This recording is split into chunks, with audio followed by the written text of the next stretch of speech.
নমস্কাৰ প্ৰাসংগিক প্ৰশ্নলৈ মই পৰেশ মালাকাৰে আপোনালোকক আদৰণি জনাইছোঁ ভাৰত চৰকাৰৰ গৃহ দপ্তৰে কালি নাগৰিকত্ব সংশোধনী যিখন বিধায়ক সেই বিধায়কৰ আৰু এটা সংশোধনী আনিছে আৰু এই সংশোধনী নাগৰিকত্ব সংশোধনী আইনৰ আগৰ আইনখন কি আছিল তেওঁলোকে 2020ত যিখন আইন সংসদত গৃহীত কৰিছিল সংসদে পাছ কৰিছিল বিজেপি চৰকাৰে সেইখনৰ কথাটো আছিল যে 2014 লৈ যিসকল মানুহ ভাৰতত বা অসমত আছে তেওঁলোকক হিন্দু আৰু অন্যান্য লোকৰ কথা কৈছে কিন্তু মূলতঃ হিন্দু তেওঁলোকক নাগৰিকত্ব প্ৰদান কৰা হ'ব আৰু কালি তেওঁলোকে কি কৰিলে কালি তেওঁলোকে নতুনকৈ এটা জাননী জাৰি কৰিলে চৰকাৰী জাননী এটা জাৰি কৰিলে অফিচ অৰ্ডাৰ এটা দিলে গৃহ বিভাগে যে এতিয়া 2014 নহয় 2024 লৈকে যিসকল লোক আহিছে তেওঁলোকক ভাৰতবৰ্ষত ভাৰত চৰকাৰে তেওঁলোকক নাগৰিকত্ব প্ৰদান কৰিব তেওঁলোকে কোনো নথি পত্ৰ এইবিলাক দেখুৱাৰ কোনো প্ৰয়োজন নাই এতিয়া কালি তেওঁলোকে যিটো তেওঁলোকে নাগৰিকত্ব সংশোধনী বিলত নতুনকৈ বিধায়কত যিটো নতুন সংযোজন আনিলে সেইটো কি আচলতে মই কম যে সেইটো প্ৰকৃততে অসমীয়াৰ আত্মসন্মানত অসমীয়াৰ যিটো জাতীয় অস্তিত্ব অসমীয়াৰ যিটো পৰিচয় সেই পৰিচয়ত এটা আক্ৰমণ আৰু এক অপমান আপোনালোকে জানে যে এইটো আকৌ বাৰে বাৰে কৈ থকাৰ প্ৰয়োজন হৈছে এতিয়া নকলে নহয় যে অসমৰ বিদেশী নাগৰিকৰ সমস্যাটো সমাধান কৰাক লৈ অসমত এটা আন্দোলন হৈছিল 6 বছৰীয়া অসম আন্দোলন হৈছিল 1980 পৰা প্ৰায় 6 বছৰ ধৰি 1985 চনলৈকে এটা আন্দোলন হৈছিল সদৌ অসম ছাত্ৰ সন্থাৰ নেতৃত্বত আৰু সেই আন্দোলনৰ পিছত যি চুক্তি স্বাক্ষৰ কৰা হৈছিল সেই চুক্তিত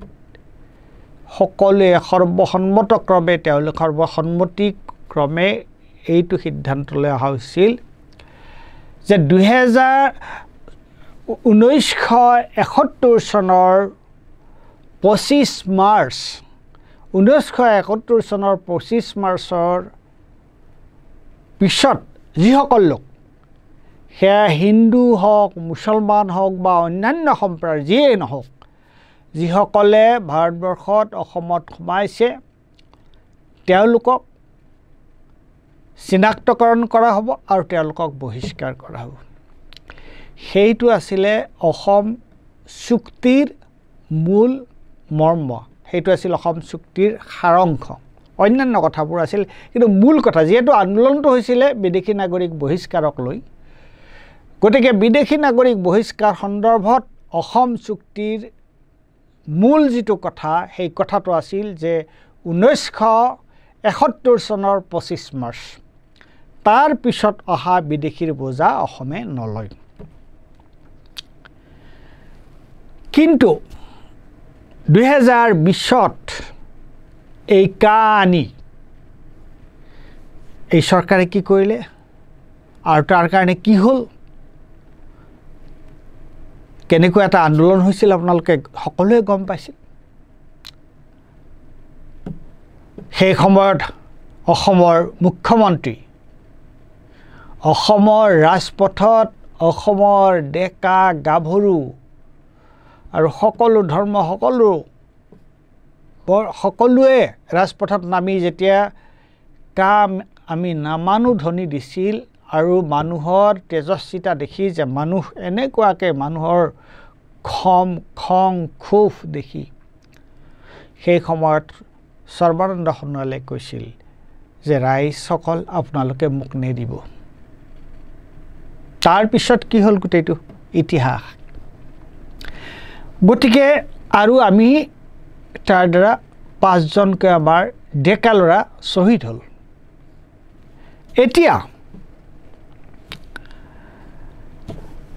এতিয়া তেওঁলোকে কি কৰিছে আকৌ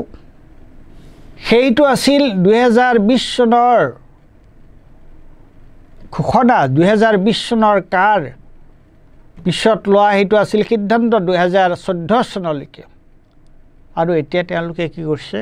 2014 চন নহয় 2024 চনলৈকে তেওঁলোকে সেই সীমা আকৌ আগুৱাই নিছে। এতিয়া দুটা কথা মই এই ক্ষেত্ৰত অত্যন্ত গুৰুত্বপূৰ্ণ যে অসমীয়া যিটো জাতি এই অসমীয়া জাতিটোৰ যিটো অসমীয়া জাতিৰ যিটো ভেটি আমি কওঁ যে মহাপুৰুষ শংকৰদেৱে শ্ৰী শ্ৰী শংকৰদেৱে অসমীয়া জাতিৰ যিটো ভেটিৰ তাৰ ভেটিটো স্থাপন কৰিছিল বুলি কোৱা হয়। তাৰ আগতেও আহোমসকল আছিলে 600 বছৰীয়া আহোম ৰাজত্বৰ কথা আছে আৰু আহোমেও আপোনালোকে জানে আহোমে সকলোকে এক কৰিছিলে। তেওঁলোকে কোনো সাম্প্ৰদায়িক বিভাজন কৰা নাছিল যে আমি অসমত সকলো মিলিজুলি থাকিব লাগিব। আৰু শংকৰদেৱে কি কৰিছিল শংকৰদেৱে কৈছিল আপোনালোকে জানে যে শংকৰদেৱৰ আমাৰ যিটো জাতি আমাৰ যিটো অসমীয়া যিটো সত্তা এই অসমীয়া সত্তাটোৰ মূল বস্তুটো কি এই অসমীয়া সত্তাটোৰ মূল যিটো বস্তু সেইটো মূল যিটো আমাৰ অসমৰ যিটো অসমীয়াৰ যিটো চিনাকি সেই চিনাকিটো কেতিয়াও ধৰ্ম নহয়। ধৰ্ম ব্যক্তিগত কথা ধৰ্ম বিভিন্ন সম্প্ৰদায়ৰ বিভিন্ন কমিটিৰ নিজৰ নিজৰ কথা কিন্তু আমাৰ যিটো এই সকলোকে লগ কৰি আহোম স্বৰ্গদেউসকলৰ দিনৰ পৰা মোমাই তামুলী বৰবৰুৱাৰ দিনৰ পৰা শংকৰদেৱৰ সময়লৈকে আৰু শংকৰদেৱৰ পিছত এই যিটো শংকৰদেৱে কি কৈছিলে যে অসমীয়া জাতিৰ গঠন প্ৰক্ৰিয়াত কোন শংকৰদেৱে নগাৰ নৰোত্তম গাৰুৰ গোবিন্দ মিচিঙৰ পৰমানন্দ ভূতৰ দামোদৰ ব্ৰাহ্মণৰ দামোদৰ কৈবৰ্তৰ পূৰ্ণানন্দ বনিয়াৰ হৰিদাস কছাৰী ৰমাই আৰু জমনৰ চানখাই অৰ্থাৎ অসমীয়া যিটো জাতিৰ গঠন সেইটো এটা কম্পোজিট এটা বহুত এইটো এটা সকলো জাতি সকলো সম্প্ৰদায়ৰ মাজত সকলোকে লৈ গঢ়ি উঠা জাতি এটা পৰিচয়। এই পৰিচয়টো কেতিয়াও ধৰ্মীয় পৰিচয় নহয়। সেইটো হ'ল স্বাধীনতাৰ আগৰ কথা। সেইটো হ'ল আহোম যুগৰ পৰা বৈষ্ণৱ যুগলৈকে হোৱা সেইটো পৰিৱৰ্তন। আৰু তাৰ পিছত স্বাধীনতাৰ পিছত কি হ'ল স্বাধীনতাৰ পিছত আপোনালোকে গম পায় যে স্বাধীনতাৰ পিছত আৰু আপোনালোকে এইটো চাওক ভাৰতবৰ্ষৰ প্ৰতিখন ৰাজ্যলৈ চাওক যে State Reorganization Act 1956 on the basis of language ভাষাৰ ভিত্তিত ৰাজ্য গঠন কৰা হৈছিল। ভাষাৰ ভিত্তিত ৰাজ্যবিলাক পুনৰ গঠন কৰা হৈছিল 1956ৰ স্বাধীনতাৰ পিছত যিটো এক্ট আছিল। ধৰ্মৰ কথা কোৱা হোৱা নাই। এইটো মহাৰাষ্ট্ৰই হওক তেলেংগানাই হওক অন্ধ্ৰপ্ৰদেশেই হওক ভাৰতবৰ্ষৰ বিভিন্ন ৰাজ্য অসম বেংগল সকলোবোৰ সেইবোৰ হৈছে ভাষা অৰ্থাৎ আমাৰ যিটো পৰিচয় সেই পৰিচয়টো হৈছে সাংস্কৃতিক পৰিচয় ভাষিক পৰিচয় এইটো কেতিয়াও ধৰ্মীয় পৰিচয় নহয়। গতিকে কিন্তু আমাৰ ওপৰত এতিয়া এই যিটো হিন্দুত্ববাদী যে বিজেপি ভাৰতীয় জনতা পাৰ্টিয়ে দিন ৰাত তেওঁলোকে একাকাৰ কৰি আছে যে আমাৰ যিটো অসমীয়াৰ যিটো জাতীয় পৰিচয় সেইটো তেওঁলোকে নোহোৱা কৰি মচি পেলাই তেওঁলোকে আমাক এটা ধৰ্মীয় পৰিচয় দিবৰ কাৰণে চেষ্টা কৰি আছে। আৰু দুখৰ কথা যে ইয়াত আমাৰ তথাকথিত জাতীয়তাবাদীসকলে কিন্তু তেওঁলোকক পিছফালৰ পৰা বহু সময়তো এতিয়া প্ৰত্যক্ষভাৱে আগফালৰ পৰা পিছফালৰ পৰা তেওঁলোকক সমৰ্থন কৰিছে গতিকে ইয়াতকৈ দুখ লগা কথা একো হ'ব নোৱাৰে তেওঁলোকে সদায় কিয় ধৰ্মীয় কথাটো কৈ আছে যে তেওঁলোকৰ এক নম্বৰ কথা হৈছে তেওঁলোকৰ ধৰ্মীয় কথাটোৰ মূল কথাটোৱে হৈছে তেওঁলোকৰ যে তেওঁলোকে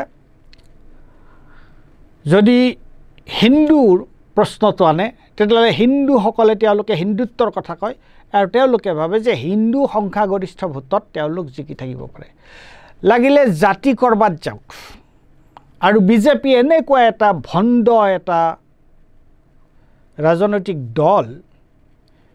এতিয়া তেওঁলোকৰ যিটো ইলেকশ্যন তেওঁলোকৰ যিটো মেইন প্লেংক যিটো ইলেকশ্যনৰ তেওঁলোকৰ যিটো প্ৰচাৰ সেই প্ৰচাৰটোৰ কেন্দ্ৰবিন্দু কি হৈছে ডেমোগ্ৰাফিক চেঞ্জ তেওঁলোকে কলিকতাত বেংগলত গৈ কৈছে যে ডেমোগ্ৰাফিক চেঞ্জ তাৰমানে জনগাঁথনিমূলক পৰিৱৰ্তন আৰে বাবা জনগাঁথনিৰ কথাটো যদি তুমি কোৱা তেতিয়াহ'লে ভাৰতত অসমত জনগাঁথনিৰ পৰিৱৰ্তনটো তোমালোকে কি কৰিছা আমাৰ যিটো অসমীয়া ভাষা আজি যদি এই ধৰণৰ আমাৰ চুবুৰীয়া দেশ বাংলাদেশৰ সিচুৱেশ্যনটো কেনেকুৱা তাৰ ৰাজনৈতিক পৰিস্থিতিটো কেনেকুৱা ধৰণৰ উত্তেজনাপূৰ্ণ আজি যদি তাৰ পৰা হিন্দুসকল অসমলৈ আহে তেওঁলোকে এতিয়া কৈছে যে নাই যে এই কাৰ যোগেদি কিমান মানুহে নাগৰিকত্বৰ কাৰণে আবেদন কৰিছে এতিয়া তেওঁলোকৰ যিবোৰ তথ্য সেই তথ্যবিলাক আমি কিমান বিশ্বাসত ল'ম এইবোৰ সঁচা নে মিছা আমি কেনেকৈ গম পাওঁ গতিকে যি বিজেপিয়ে কৈ আছে যে জনগাঁথনিৰ পৰিৱৰ্তনৰ কাৰণে আমাৰ পৰিচয় বিপদাপন্ন হ'ব পাৰে অসমত সেই বিজেপিয়ে কি কৰিছে আৰু বিজেপিক দোষাৰোপ কৰিলে নহ'ব অকলে এই বিজেপিৰ লগত থকা এজিপি অসম গণ পৰিষদ এই বিজেপিৰ লগত থকা অন্যান্য যিবোৰ সদায় নিজকে জাতীয় আৰু আমাৰ এটা এতিয়া ৰেৱাজ এটা হৈছে এটা ধ্বনি এটা হৈছে জাতীয় সংগঠন কি জাতীয় সংগঠন যিবোৰ জাতীয় সংগঠনে চৰকাৰৰ লগত তেওঁলোকে বাহিৰত আন্দোলন কৰিব আৰু ভিতৰে তেওঁলোকে চৰকাৰৰ লগত হাত মিলাব তে সেইটো কি জাতীয় সংগঠন হ'ল আজি অসম চৰকাৰৰ এই বিজেপি চৰকাৰৰ যিটো নীতি এই যে কা আনিলে তেওঁলোকে তাৰপিছত কা সংশোধন কৰি প্ৰথমতে 2014 তাৰপিছত এতিয়া 2024 তে এই ক্ষেত্ৰত এই তথাকথিত জাতীয় সংগঠনবিলাকৰ ভূমিকা কি অইন কথা নকওঁ সৌখিন্যালৈকে এই যে সদৌ অসম ছাত্ৰ সন্থাৰ ভূমিকা কি সদৌ অসম ছাত্ৰ সন্থাই এই সন্দৰ্ভত কি কয় অসম গণ পৰিষদে কি কয় আমাৰ জাতীয় পৰিচয় কোনো কালে ধৰ্ম আমাৰ জাতীয় পৰিচয় নহয় তেতিয়াহ'লে এই যে বিজেপিৰ যিটো চক্ৰান্ত যে তেওঁলোকে যে আমাৰ ওপৰত ধৰ্মীয় পৰিচয়টো জাপি দিব ওলাইছে আৰু সেইটোৱে আমাৰ যিটো জাতীয় সত্তা আমাৰ যিটো অসমীয়াৰ যিটো পৰিচয় এইটো নিষেধ নকৰিবনে আৰু এই ক্ষেত্ৰত অসমীয়া ৰাইজ আৰু মই আগতে কৈছোঁ যে সকলোকে লৈ অসমীয়া জাতি সত্তাটো গঢ় লৈ উঠিছে আৰু ইয়াত যিসকল বঙালী লোক আছে বাংলাভাষী লোক আছে তেওঁলোকে আমাৰ বাংলা ভাষাৰ প্ৰতি কোনো বিদ্বেষ নাই কিন্তু এই ধৰণৰ যদি অৱস্থা এটা হয় অসমৰ মাটিত যদি অসমীয়া এই অৱস্থাটো হয় সেইটো কোনে স্বীকাৰ কৰিব আৰু এটা আমাৰ মাজত বৰ বেলেগ ধৰণৰ উত্তেজনা সৃষ্টি নকৰিবনে তেতিয়াহ'লে আমি এই তথাকথিত জাতীয় আমি চৰকাৰৰ যিটো ভূমিকা ভাৰতীয় জনতা পাৰ্টি চৰকাৰৰ যিটো ভূমিকা সেইটোতো আমি গম পাইছে তেওঁলোকৰ যিটো জাতি মাটি ভেটিৰ কথা কোৱা তেওঁলোকৰ যিটো দুমুখীয়া চৰিত্ৰ সেইটোতো আমি স্পষ্টকৈ গম পাইছোঁ কিন্তু আমি একে সময়তে এই যিবোৰ ছাত্ৰ সংগঠন আছে তেওঁলোককো আমি আজি প্ৰশ্ন কৰাৰ সময় আহিছে যে তোমালোকৰ এই চৰকাৰখনৰ লগত ইমান তোমালোকৰ সৌহাৰ্দ্যমূলক সম্পৰ্ক কি কাৰণে যিখন চৰকাৰে এটাৰ পিছত এটাকৈ অসমীয়া মানুহৰ পৰিচয় অসমীয়া মানুহৰ যিটো অসমীয়াৰ অস্তিত্বৰ যিটো অসমীয়াৰ যিটো সত্তা অসমীয়াৰ যিটো চিনাকি সেইটোকে তেওঁলোকে ধৰ্মীয় পৰিচয়েৰে তেওঁলোকে নোহোৱা কৰি দিব বিচাৰিছে তেওঁলোকৰ লগত তোমালোকৰ ইমান তাঁতবাতি কিয় তেওঁলোকৰ লগত তোমাৰ ইমান সৌহাৰ্দ্যমূলক সম্পৰ্ক কিয় গতিকে আজি যদি আমি অসমীয়াই আৰু অসমে যদি ইয়াৰ তীব্ৰ বিৰোধিতা নকৰে আৰু আমি অসমৰ সাধাৰণ নাগৰিকসকলে যদি ইয়াৰ চৰকাৰৰ তীব্ৰ বিৰোধিতা নকৰোঁ আৰু এই বিৰোধিতাৰ কিন্তু এটাই কথা আমি আন্দোলন কৰিম ৰাইজৰ ৰাজপথত আন্দোলন কৰিব ইয়াৰ বিৰুদ্ধে যাব কিন্তু এওঁলোকক 2026ৰ নিৰ্বাচনত এওঁলোকক যদি আমি ক্ষমতাৰ পৰা আঁতৰাব নোৱাৰোঁ তেতিয়াহ'লে কিন্তু আমাৰ অৱস্থা বৰ ভাল হৈ নাথাকিব আমি সঁচাসঁচিকে এক গুৰুতৰ এক অতি ভয়াৱহ সংকটৰ ফালে আমি ভয়াৱহ সংকটৰ আমি সন্মুখীন হ'ম গতিকে এতিয়া ৰাজনৈতিক দলবিলাকৰ লগতো এই কথাটো গুৰুত্বপূৰ্ণ যে তোমালোকে নিজৰ মাজত খোৱা কামোৰা কৰি থাকিলে নহ'ব যে এইখন চৰকাৰক এই জাতিবিদ্বেষী যিখন চৰকাৰ এই অসমীয়া পৰিচয় অসমীয়া সত্তা বিদ্বেষী যিখন চৰকাৰ সেই চৰকাৰখনক আমি বহিষ্কাৰ কৰিবই লাগিব সেই চৰকাৰখনক আমি ক্ষমতাচ্যুত কৰাটোৱে হ'ব আমাৰ তেওঁলোকে লোৱা এই সিদ্ধান্তৰ প্ৰত্যুত্তৰ ধন্যবাদ